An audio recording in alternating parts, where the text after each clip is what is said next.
Why do you say that, Father? You aren't afraid, are you? No, but I respect some of the superstitions of others. Often they are founded in fact.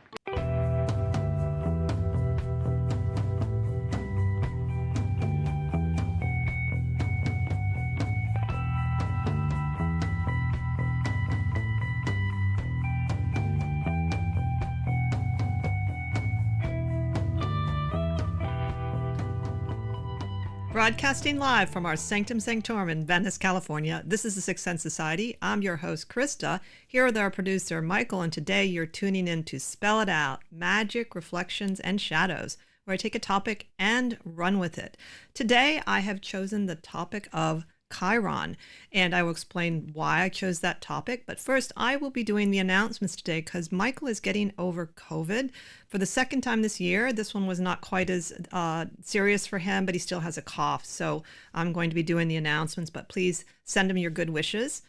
So the next week on the 10th, we have our good friends, Holly Lindblom of Haunts, I think, and Jessica Kurtel of Mystic Mitten Paranormal. And we're going to just be catching up with both of them who've been on the show before. And this is, by the way, October, if you don't know, is our paranormal month. So we do a lot of more paranormal shows in general. And then on the 17th, we have West Coast Taps coming on for the first time. So we're really excited about that. And then on the 24th, we have David Harvey, who's going to be talking about something paranormal and alien, who's also the first time on our show. And then on Halloween, we have no show because we're going to be working in or volunteering in a haunted house, scaring people. So we're very excited about that. And please continue to like us and subscribe. It really helps us. We really appreciate all of you that have already done that. And also all of you that chat with us. We really do appreciate that a lot. So let me go ahead and get started on my topic today. So one of the things I have discovered when you start to research any topic in astrology is that it takes a little bit of time to really get to the heart of the matter. And I chose Chiron for a couple reasons. One is I was getting a little tired of maybe some popular view of always calling Chiron the wounded healer. It doesn't fit really mythologically at all. And it is, in fact, it's really, I don't even know, a healer is one of his archetypes, but I have a prominent Chiron, and I can tell you right now that it's really a very superficial view of Chiron, who is really fascinating when you go into your chart, and we're going to talk about why. I was first introduced to Chiron by someone when I was in my 30s, so it was in the 1990s, who sort of specialized it, and he made a note saying, hey, you have a prominent Chiron. My Chiron is almost directly conjunct my ascendant. And I also have some other things that connect to Chiron, which is another reason why in the long run you do want to take a look at your own Chiron and see if it's in relationship to other planets. It's so critical. And in fact, all of astrology is about studying relationships of some kind. And so the more you take the time to do that, the more you get your own insights. The other reason I picked Chiron is Saturn is sitting right on top of my Chiron right now. And so basically Saturn, who is a teacher, said, hey, let's take a look at this, Krista. And he did it fairly forcefully. So I'm very happy that Saturn has instructed me to do this. And so that is one of the reasons I wanted to talk about it. I also feel and think that Chiron is a fascinating celestial body in so many ways. And so what I've been doing myself is I go back and I read the myth again, and I try to read it through, the complexity of it, but you start to realize that that takes a long time too. So you start to see all the players that are connected to Chiron. So in mythology, Chiron is the son of Saturn and a nymph who Saturn sort of basically rapes her, and I don't know that rape is part of Chiron's story because it seems to be very common in the Greek gods. I think it's more of a commentary on society at that time, but I'm not going to say that couldn't be part of a person's archetype. And so he is abandoned actually as a baby, and he is adopted by Apollo and his sister, who raise him. So he's adopted by the gods. Artemis, I think, is Apollo's sister.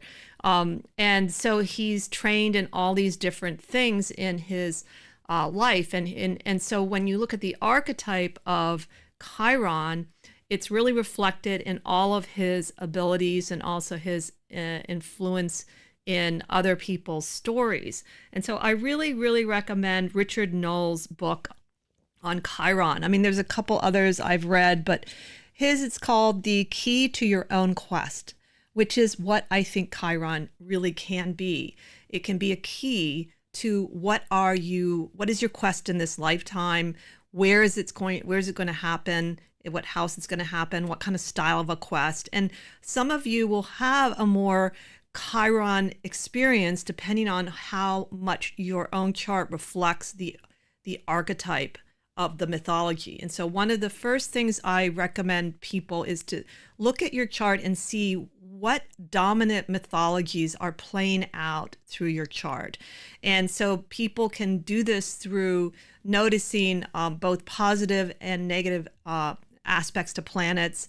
And it's actually a good way to frame how you approach your chart. And I think Joseph Campbell was really right that by looking at our life in sort of a bigger context, maybe I'm not going to be Jason, on a heroic journey, but there are keys to understanding our own journey in this map and mythology, which I find to be really helpful. And so helping you to navigate positively and negatively. Why I particularly find it strange that people have adopted the wounded healer part of Chiron primarily is that he overcame so many things and was well known and well respected in the centaurs in his lifetime. And so many people focus on the end of his life, which I think is a very strange mystery still. Like I will talk about that a little bit. So anyway, going back to the book by Robert Knoll, here's a quote I wanted to read because it really captures to me the essence of Chiron in your chart. He says that in the natal horoscope, the place, so the house, he's talking about the house of Chiron, he calls it the Chironian, the area of life where enlightenment is to be sought and found. The chief centaur's house position tells where you meet your mentor, as well as where the great existential challenges you face, your quest, if you will, can be encountered and resolved. Often, like the mythical centaur's festering wound, there are areas of life that make us uncomfortable because they seem to represent challenges that are virtually impossible to resolve. But resolve we must in one way or another, or else face the eternal torment of an unfulfilled destiny.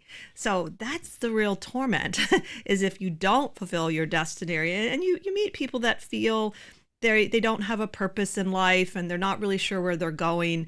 I happen to have an extremely archetypal Chiron in my chart, and I wouldn't say everyone's going to have it, but what I did was I went back and I looked at one of the things I've learned in hindsight, which I would recommend if you're young, is don't just focus on, say, the Saturn return or the Chiron return. What you want to do is look at the evolution of, if Saturn is prominent in your chart, if Chiron is prominent, you want to look at the evolution of that particular body and planet. And what I did was I went and I looked through all of the different angles, from starting with the sextile all the way to my first Chiron return. And it was extraordinary, the events that happened in those years. They all were part of my quest. And so Chiron, I'm going to look at it ahead, is mapping out some of the experiences that can happen to me that will help me understand my quest. The other thing I found about Chiron myself is Chiron really teaches you. Chiron is a guide. You could almost call Chiron your higher self if you want, because if you do anything, I noticed when I turned 50, I was not really aware of the Chiron return. It was still not talked about as much maybe, and that doesn't excuse me for not knowing that, but I kept almost injuring my feet and my ankles in such a way. I said, I'm going to look at my astrology chart because of that, and I found out because I have Chiron in Pisces and my ascendant is basically Aquarius. Aquarius rules the ankles, Pisces the feet. I was in my Chiron return, and as soon as I acknowledged that, I stopped having these almost serious accidents. It was weird. And I thought, wow, Chiron's trying to talk to me. So then I basically listened and I worked I read some books and I studied how Chiron was affecting me at the time. And basically, I found it to be a very meaningful and kind of more of a mystical time for me, but that has to do with the nature of my own Chiron. And so it's really interesting. I think in hindsight, if I was to look at anything that has those sort of like Saturn return, like I said, I would go back and look at the whole spread in a sense and the whole process and not just the points that everyone talks about overall. I want to say hi to Caroline. Thanks for listening in. So getting back to the mythology of Chiron. So Chiron, he becomes really great for many things. And so he was a great teacher of warriors. And some of his pupils were Achilles, Jason, Peleus, Hercules. He also was a teacher of Orpheus and Aristeus, and he imparted them a love and talent for music. Achilles and Asclepius, he helped them to learn the arts of surgery and herbal medicine. And then he taught astrology to Hercules and Asclepius. So he is known for quite a few talents. So let's see, he's known for ability to train warriors, a healer, astrology. He was known for his wisdom, hunter-gatherer.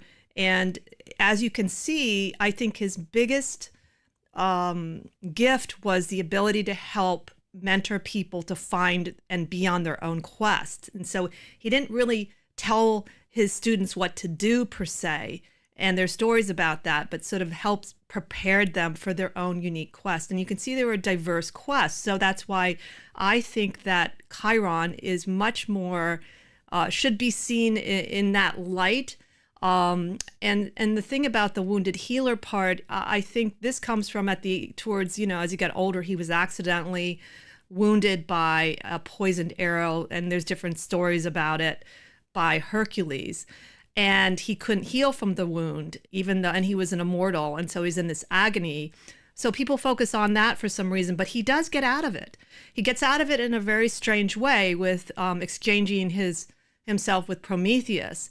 And so there's this very interesting, I would say it's like a koan about what does that really mean. And so then eventually he can die, Chiron, and he's not in pain anymore. And so people focus on that wound for some reason being the main thing about Chiron. But even that doesn't make sense to me because, well, he does get out of it. And yes, he's in pain. But one of the things I'd like to tell you folks is there are other planets that can wound you. And I can also say that life is going to wound all of us. And if you're not getting wounded at all, then I would say you're not living. So it's a very more Buddhist view of things. It's that we're going to suffer. And really, Chiron doesn't strike me as someone that ever had self-pity, honestly. He did seem to like his solitude, though he did share a cave with his half-brother Jupiter.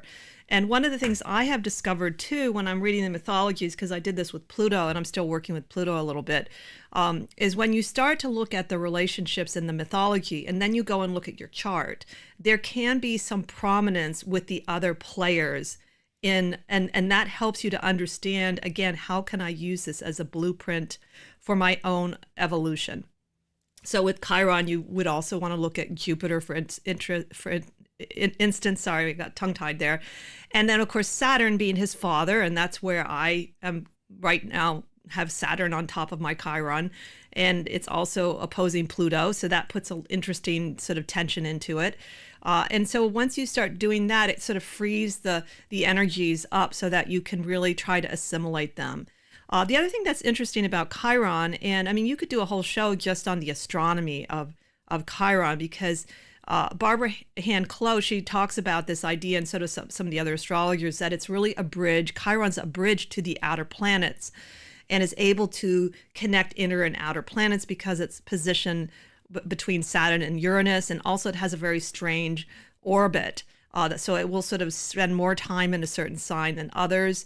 Also, the time it was discovered, 1977, it was November 1st in 1977. It was in Pasadena. And right before that, or right around that time, 77, 78, there's this whole energized interest in the holistic movement. And I experienced that because it was right before my own Chiron journey literally began in the January 1978. And it's crazy how exact it is in my chart, all of the things that my interests were spiritually. And I did personally have a personal trauma, which I don't know everybody will with Chiron, but it made sense in my chart. But it set me on my quest, and my quest was to understand death and mystery. And I went to healers, I went to astrologers, and I had all kinds of strange experiences too, which I was not really prepared for because I was not a particularly spiritual or religious person before that. So it makes sense to me because that's Reiki started getting, people were going and getting Reiki. It was coming into the country and all kinds of modalities around healing. Interesting enough, the California flower essences also began in 1978, which could be connected to Chiron because of the whole herbalism and healing through herbalism. So I find that there's some really cool things about the timing of Chiron. The other thing that's kind of cool about Chiron is they're not sure Chiron's going to stay in the solar system. And it's classified sometimes as an asteroid, a comet, and a minor planet. So I thought, wow, what if Chiron isn't here for a very long time? So maybe we should all sort of really take advantage of Chiron. But I really like Richard Knoll's take on it because of the idea that he helps you to figure out how you can use the Chiron, what type of Chiron you have to find your own destiny and quest. So for instance, a simple thing you can do is look and see if Chiron is above or below the horizon. The people that have Chiron below the horizon, it's a more internal process, and you're more likely to seek it more internally instead of an outward mentor. And there is a difference between the left and the right, but then those above, those are the ones that are going to be questing outside and journeying to places and going to find their mentors outside of them. And again, there's going to be different nuances depending on if it's the left or right side, which if I have time, I'll go into that too. And then you look at, of course, the house it's in, and the sign it's in is going to make a difference as well. And I found that to be very accurate in my chart and also very helpful. And then the other thing that I like about his book is he actually gives you a brief meditation at the end in which you can meet Chiron yourself. And again, this might appeal to people in the Chiron people below the horizon. We're going to meet Chiron inside of ourselves. But ultimately, I think we all are seeking to integrate things from within us, even if the outside world is a vehicle initially in which we're going to do it. So getting back to some of the other interesting things I found about Chiron myself and this was just, again, by chance. And though it says that in one of the astrology books I read about my Chiron, it said that tarot and synchronicity are ruled by Chiron. And those are my two, I've been involved in tarot for 25 years, but I'm really into synchronicity. I'm always studying it and looking for it. And by the way, I had a synchronicity coming here. We were behind this trailer that said enlightenment on it. It was crazy, but that's Chiron for you, you know? So anyway, what was I going to say about, now I totally lost my train. Oh, yes. So by chance, not so really for me, but I was watching this show on UFO sightings recently. And so one of the interesting things that I found had to do with the 1977, the Broadhaven Triangle UFO sightings. And I just watched this recently, and it was in a tiny Welsh village where at least 450 people reported seeing mysterious crafts and strange beings. And it started in a field behind a school. And this was a Netflix docuseries called Encounters, which it's only 4. I totally recommend it. It's really good. I thought, wow, Chiron, I think Chiron has something to do with our connection to UFOs and aliens. And it is that bridge planet between the outer planets and the inner ones. And it's, Chiron is also very a strange creature because Chiron is a centaur, half horse and half human. And so there's this other dimension which I'll talk about, which I think has to do with the evolution of the physical body. And this connects to the holistic healing aspect of Chiron. But I don't know how, and I know that's just one sort of synchronicity around Chiron's discovery and its connection to possibly alien and UFO. But as I probably mentioned earlier in another show on Pluto and Aquarius, there's going to be more and more information and emphasis on our connection to the cosmos in a variety of ways, including the UFO way. So I think Chiron might be some sort of bridge to connecting it, and we'll have to wait and see. Oh, the other thing I did want to mention, one of the other reasons I did pick this show as a topic is Chiron is in the sign of Aries, and it is United States has Chiron in Aries, and it's basically in its Chiron return right now. And so it's an easy time for me, I think, when certain planets are doing certain transits to kind of connect to its energy. So you can, even if you don't know your own Chiron, you can connect to the U.S. Chiron which is in the 4th house in Aries, and sort of get your own impressions about it too. So that's another sort of interesting synchronicity about it. So there was a couple other things I wanted to mention in terms of the quotes. So let's see. That was the house and the myth and all right. So the other thing that Richard Knoll talks about with Chiron is, and I would say this is probably true of all of the planets, is that you really want to do it a little at a time, and you want to come back to it. And often, like in my case, a transit alerted me to it. And he says that coming to know Chiron requires a constant reference to the whole function represented by the Centaur planet. And he says it will be helpful to think of just a few archetypal functions as representative of Chiron. And these are the ones that he thinks are the more important ones: the mentor, self-transformation, and the quest. And those are the three. And so that is one of my intentions, is sort of get Chiron away from the wounded healer archetype, because I don't think that is the correct archetype of Chiron. And I think that what I do like psychology sometimes, but I'm beginning to feel like it limits things a little too much, particularly when you apply it to metaphysics. And I like more of a cosmic look at things. And I like, for instance, I prefer the idea of the magical mind, or perhaps looking at how the Eastern people have studied consciousness, because there's this myopic kind of energy with psychology at this point. And one of the things it's always so focused on our wounds. And I remember reading actually a psychology book said that they were realizing that can actually be very damaging to people, that at some point, just talking about and going over our wounds is re-wounding people. And so I think it's important to see when we're wounded, particularly. So when I was young, I was wounded by a tragedy, but I sort of went immediately into that and had looked for the types of healing that would help me with that wound.